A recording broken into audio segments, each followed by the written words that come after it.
Olá pessoal, eu quero trazer uma mensagem aqui sobre a Bíblia. Eu quero falar da história de Eude, né? O nome dele aqui tem um acento no Eude. Ele não é tão famoso assim, eu já preguei algumas vezes, mas nunca comentei sobre ele. Nas minhas meditações, acabei achando interessante. Está lá em Juízes, capítulo 3, e começa ali no verso 12, e diz assim: mais uma vez, os israelitas fizeram o que o Senhor reprova, e por isso o Senhor deu a Eglon, rei de Moabe, poder sobre Israel. Olha, eu vou fazer um comentário aqui nesse primeiro verso. Olha que interessante. O Senhor, Deus, deu poder para Eglon, rei de Moabe, sobre Israel. Engraçado, por que Deus deu um poder para um rei que era ruim? Simples. Era como se fosse um castigo para Israel, uma forma de ensino. Porque castigo é ensino. Por que o pai deixa que o filho se machuque em algo que o pai já falou que não é para fazer? É uma forma de ensinar, né? O pai já falou, não faça, não faça, não faça. E o filho quer fazer, então o filho vai lá, um exemplo, toma um choque, aprende e não faz mais, porque as palavras não foram suficientes. Aí a ação ensinou ele, aprendeu da pior forma. Né? Foi o que aconteceu aqui no caso do povo de Israel. Fez o que o Senhor reprova, né? Não seguiu os mandamentos do Senhor.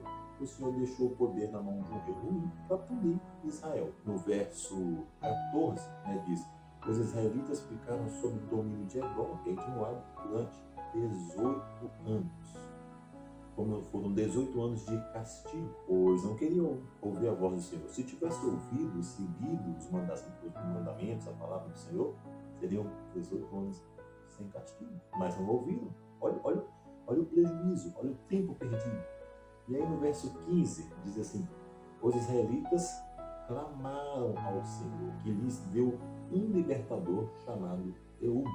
Aí começa a história de Eude. É um homem canhoto, filho do Benjamim para Gera.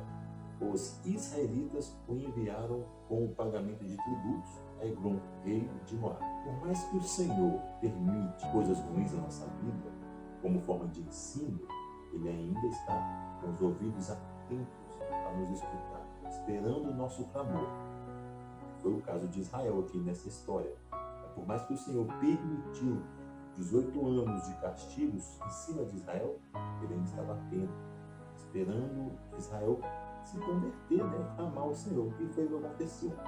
No momento de Israel, depois de tanto sofrimento, clama ao Senhor, o Senhor levanta um libertador para eles. E aí é o Eude, como canhoto. Interessante que no comentário da minha Bíblia aqui, diz que os canhotos eram comuns na tribo de Benjamim, né? E pode ser uma característica obtida artificialmente, né? Eles amarravam o braço e ficavam o dia todo ali praticando usando o outro, para que esse controle tivesse total nesse outro braço, né? Vamos supor, a pessoa é destra, né? E aí eles querem que a pessoa saiba usar os dois braços, né? Tenha força nos dois braços. Então prende aqui o destro, né? Prende ele aqui e ele começa a usar o canhoto. Com o passar do tempo ele vai ter a mesma habilidade no braço esquerdo, ele vai ter a mesma habilidade que ele tem no braço direito, ele vai ter no braço esquerdo, né? Então eles faziam isso, né? Para assim poder ter melhores guerreiros. Foi o caso de Eude. O que eles fizeram então?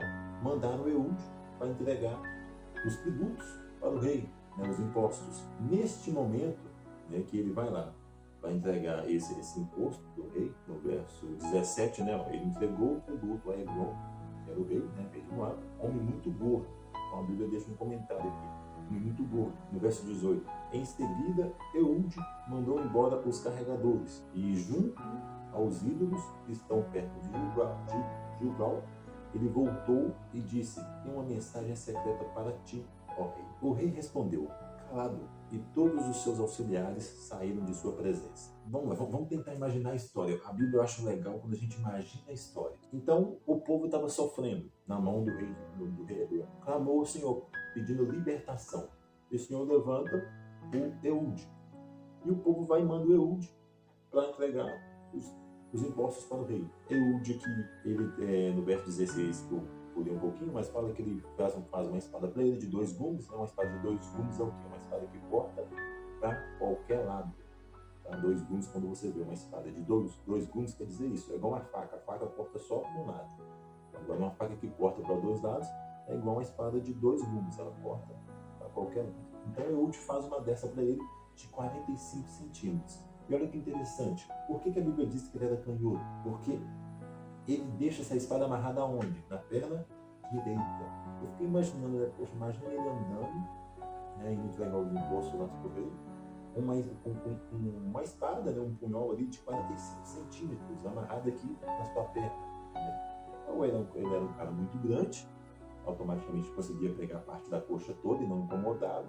Né? Ou ele andava um pouquinho torto, porque 45 centímetros, né, era uma coisa grande, incomodava um pouco. Ele vai levar esse imposto para lá, e quando ele chega para o rei, ele entrega o imposto para o rei, manda os carregadores embora. E no que ele manda o povo embora, ele, quando chega perto dos ídolos, ele volta e fala para o rei: eu tenho uma mensagem secreta para o Senhor.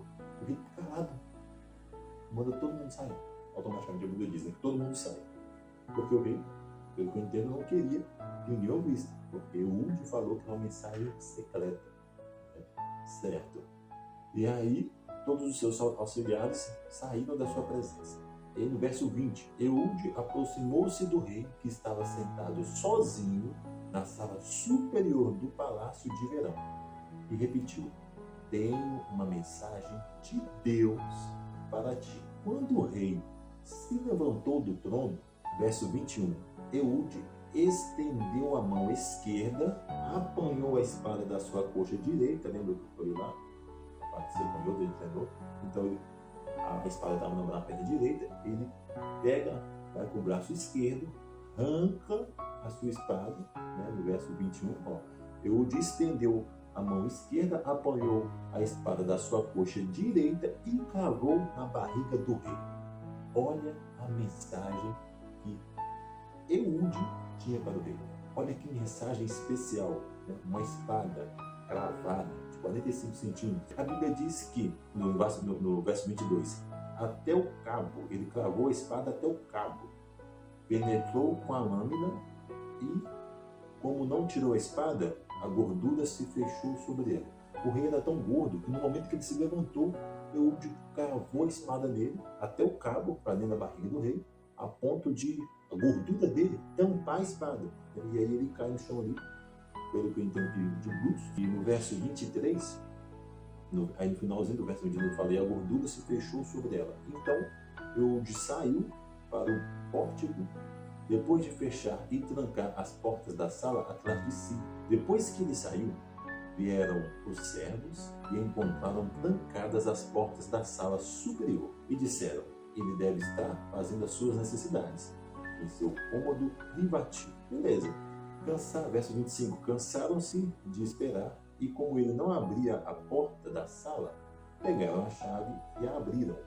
E lá estava o seu senhor, caído no chão, morto. Então, vamos imaginar a cena de novo. Eude novamente entra, entrega os tributos, começa a ir embora, mandando os carregadores embora, chega na parte dos vídeos do né, as estátuas. Ele volta e fala: o rei tem uma mensagem especial para você. O rei para, silêncio, calado. E aí nisso os auxiliares do rei saem do espaço ali. Eude vai em encontro com o rei, né, no andar superior, onde ele estava, e fala: eu tenho uma mensagem de Deus para o Senhor.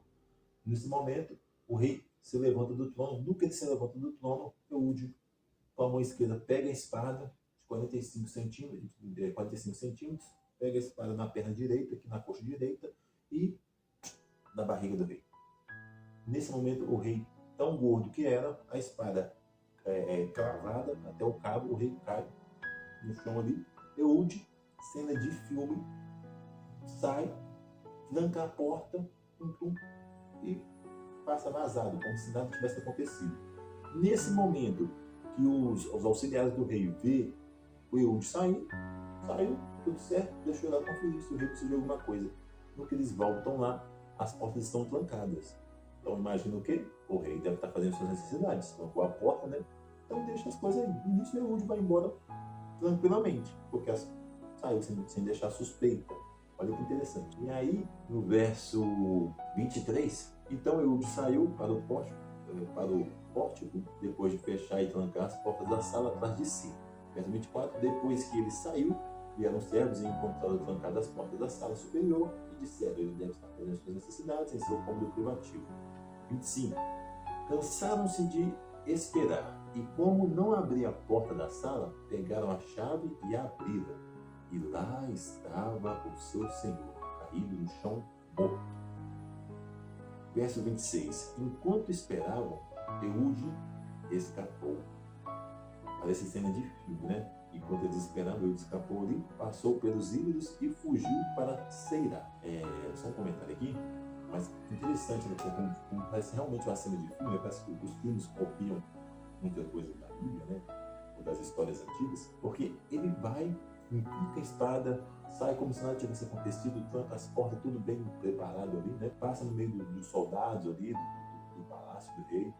E o povo, na hora que vai tentar entrar, a porta está fechada, é o que o rei demora mais tempo, entendeu? Que dá mais tempo para Eude sair sem causar alvoroço, sem morrer. Então, quando eles conseguem abrir a porta, o Eude já está longe, já escapou há muito tempo. Quando eles vê que o rei deles está morto, no verso 27, o que o Eude faz? Ele já tinha fugido, né? Quando ele chega lá na Seirá, ele toca a trombeta nos montes de Efraim. E os israelitas desceram dos montes com ele à sua frente. Então ele foi lá, matou o rei, deu um recado que Deus tinha para ele para o rei, voltou, tocou a trombeta e falou: bora, agora. E desceu, liderando, hein? Olha que homem tremendo que foi esse Eude. Desceu na frente, liderando, peito aberto. Já matou o rei e foi descer para resolver o resto das coisas. Os israelitas desceram dos montes com ele à sua frente. Verso 28. Sigam, ordenou, pois o Senhor entregou Moabe, o inimigo de vocês, em suas mãos. Tremendo homem. E aí eles o seguiram, tomaram posse do lugar de passagem do Jordão que levava a Moabe e não deixaram ninguém atravessar. Verso 29. Naquela ocasião, mataram cerca de 10.000 moabitas. Todos eles fortes e vigorosos. Nem um só homem escapou. Olha que interessante. Eu não vou negar. Essas histórias me chamam bastante atenção. Me dá uma energia, sabe? Porque eu já disse para muitos amigos meus, eu queria ter nascido numa época dessa, eu queria ter vivido numa época dessa. Porque, cara, você tem um contato com Deus assim, vivo, da forma que Deus comunicava com eles, sabe? E você guerrear em nome do Senhor. Óbvio que hoje vivemos mais tranquilo em certas partes do país, né? Porque tem lugar que o povo vive se matando, enfim. Mas hoje a gente não guerreia assim, não vai esse povo parecendo índio se matando uma espada e por aí vai, né? Mas me chama a atenção Deus permitir isso, Deus dar a libertação do povo dessa forma. É tão difícil isso acontecer nos dias de hoje. E quando eu vejo o Senhor guiando isso aqui, o Senhor guiando uma guerra, me chama muita atenção. Isso eu acho muito interessante, né? E aí nesse momento, né, o Eude, né, vai, toca a trombeta e vai na frente, guerreiro mesmo ali, era aquela coisa de guerra mesmo, né? E eles matam cerca de 10.000 homens, fortes, todos homens, fortes e vigorosos. É isso que a Bíblia deixa bem claro. Nenhum só homem escapou, nenhum só homem. Naquele dia, verso 30, Moabe foi subjugado por Israel e a terra teve paz durante 80 anos.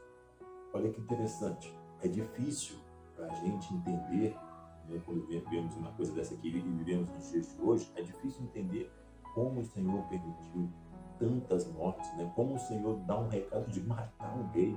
É difícil entender. Algumas pessoas têm um pouco de dificuldade, porque vê o Senhor sempre: Deus é amor, tudo, acima de tudo é amor, o que importa é isso, é aquilo. Mas vê só esse lado, sabe? É isso que eu quero dizer. O povo vê só esse lado. E na realidade, Deus é amor, mas Deus também é justiça. E aí, se a gente volta no capítulo anterior, esse rei, o rei de Moabe, ele escravizou Israel durante 18 anos. Foi 18 anos de sofrimento, foi 18 anos sofrendo na mão desse rei. E aí o povo, não aguentando mais, clamou ao Senhor. Ao eles clamarem ao Senhor, o Senhor levanta o Eude, que foi o libertador deles.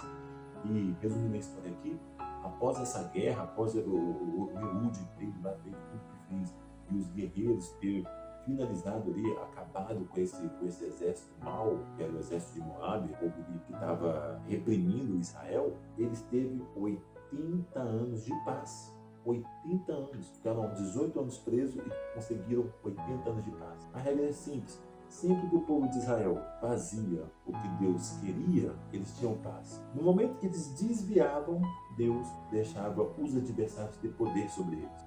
Porque era um povo muito teimoso, né? Não bastava ter a palavra, ter as escrituras, ter o que Moisés disse, não bastava isso. E a gente hoje não é muito diferente. Temos a Bíblia, temos a palavra aqui para a gente meditar, para a gente seguir, né? Mas não conseguimos, inventamos moda e por aí vai. E aí o que acontece? Mesmo coisa que aconteceu com o povo de Israel. O Senhor permite que o mal aconteça sobre nós. E aí, quando estamos angustiados, sofrendo, desesperados, e a gente vai e busca a Bíblia, a gente escuta um louvor, né? Troca ideia com o irmão, conversa, aí a gente, de alguma forma, Deus consegue atingir a gente com a sua palavra, aí a gente, opa, percebe o alerta. E é neste momento que Deus nos liberta. Meus irmãos, não importa o quanto você esteja sofrendo, o Senhor está de ouvidos atentos, esperando o seu clamor, para libertar você de qualquer adversário. Mas precisamos fazer como o povo de Israel. Por mais que erramos, precisamos clamar ao Senhor, para que Ele nos liberte de qualquer adversário que esteja sobre nós. E a libertação, grava uma coisa na sua mente, a libertação não é sempre aquilo que você deseja. Deus tem suas formas de trabalhar. Você tem que pedir que seja sempre a vontade dele e não a nossa. A vontade para Deus aqui com Eude foi que Eude fosse lá e matasse o rei. Foi que Eude fosse lá e guerreasse. Eude teve que ter muita coragem de entrar no palácio sozinho. Imagina quantos homens não tinham lá, quanta segurança. Um homem gordo, um rei daquele, ele, uma espada, tudo que ele tinha, uma espada. Se algo erra ali, se o rei percebe, se algum soldado está escondido, era o fim de Eude. Mas ele foi um homem de coragem. Por quê? Porque o Senhor o levantou para libertar o povo de Israel. Então é isso que precisamos fazer hoje. Nos levantar para libertar nossa família, para nos libertar dos nossos adversários, do mal, para viver o que o Senhor deseja que vivamos. Como Eude foi lá e cumpriu o que o Senhor tinha na vida dele. Isso gerou para ele 80 anos de paz. Que cada dia mais possamos meditar na palavra do Senhor e viver como Ele deseja. Amém? Fica com Deus. Abraço.